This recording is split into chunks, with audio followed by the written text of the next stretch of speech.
Bien-aimés, encore une fois, bonjour. Ce matin, nous avons 4 choses importantes à vous dire pour savoir garder sa bénédiction. 4 choses importantes à ne pas oublier quand Dieu nous bénit. 4 choses tout simplement. Bien-aimés, quand on est béni, on devient riche, on a un certain moyen. Dieu t'a donné la grâce d'être ministre, d'être directeur, d'avoir un salaire confortable. Tu as $1000, $2000, $3000 le mois. Donc tu as quelque chose d'important. Dieu t'a donné la richesse. Alors la parole de Dieu déclare, il y a 4 choses importantes. Et là, nous allons utiliser, bien-aimés, Deutéronome 8, verset 16. Ah, on dit, nous sommes obligés de savoir que ce n'est pas de notre force, ce n'est pas de nos mains que nous avons eu cette richesse-là. La première des choses, c'est que, bien-aimés, c'est que nous devons savoir que la source de notre bénédiction, c'est le Seigneur. Donc, l'auteur de ce que nous avons comme richesse, si nous avons l'argent, c'est le Seigneur. Si nous sommes ce que nous sommes, c'est le Seigneur. Si nous sommes très beaux ou très belles femmes, c'est le Seigneur qui nous a donné cette faveur-là. Et donc, la première des choses que nous sommes appelés à reconnaître, c'est que la première chose, c'est que notre richesse vient du Seigneur, comme il est dit dans Deutéronome 8, verset 16. Deuxième élément, bien-aimé, quand on est béni, on a de l'argent, on sourit très bien, on a des voitures par-ci, par-là. Nous devons maintenir le profil qui a milité pour que le Seigneur nous bénisse. Ça veut dire quoi, bien-aimé? Si par exemple, si tu as été béni parce que tu étais fidèle à ta femme, tu dois demeurer fidèle à ta femme. Si Dieu t'est béni parce que tout simplement tu donnais ta dîme, tes offrandes, tes actions de grâce, tu es obligé de respecter cela. Voilà un peu la deuxième chose la plus importante. Donc, nous sommes appelés à respecter le profil que Dieu nous a donné pour pouvoir satisfaire. La parole de Dieu déclare les mêmes causes produisant les mêmes effets. Si c'est parce que tu donnes ta dîme régulièrement, tu dois continuer à donner ta dîme pour que ta bénédiction puisse être toujours bénie. N'oublie jamais ça. Si par exemple tu as été béni parce que ta femme a prié toute la nuit durant, continue à demander à ta femme de prier nuit et jour. Si tu as été béni parce que tout simplement tu étais fidèle à ta femme, quand tu as beaucoup d'argent, tu commences à multiplier les bureaux. C'est toi maintenant, tu as toutes les kamouké.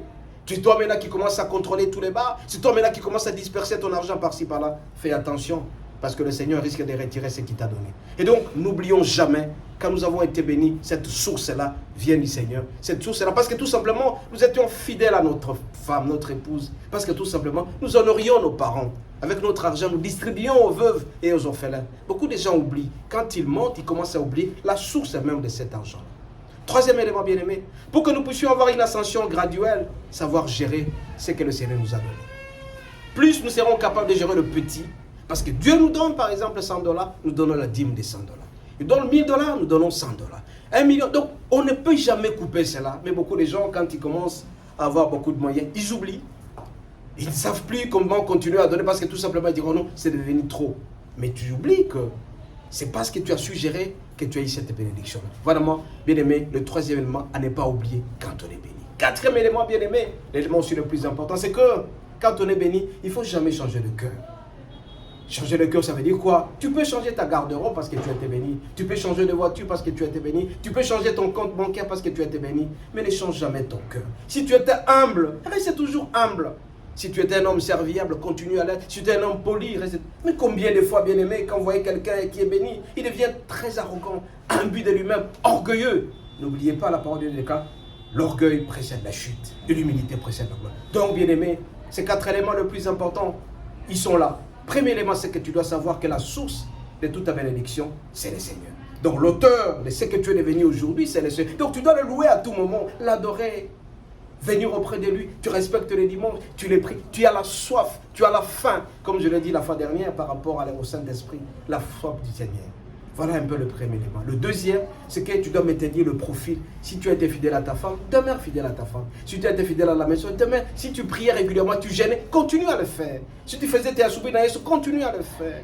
Troisième élément, bien-aimé, c'est qu'une bénédiction gratuite fait en sorte que nous puissions bien gérer ce que nous avons eu. Et le quatrième élément, bien-aimé, c'est qu'un élément aussi très important, il ne faut jamais changer le cœur.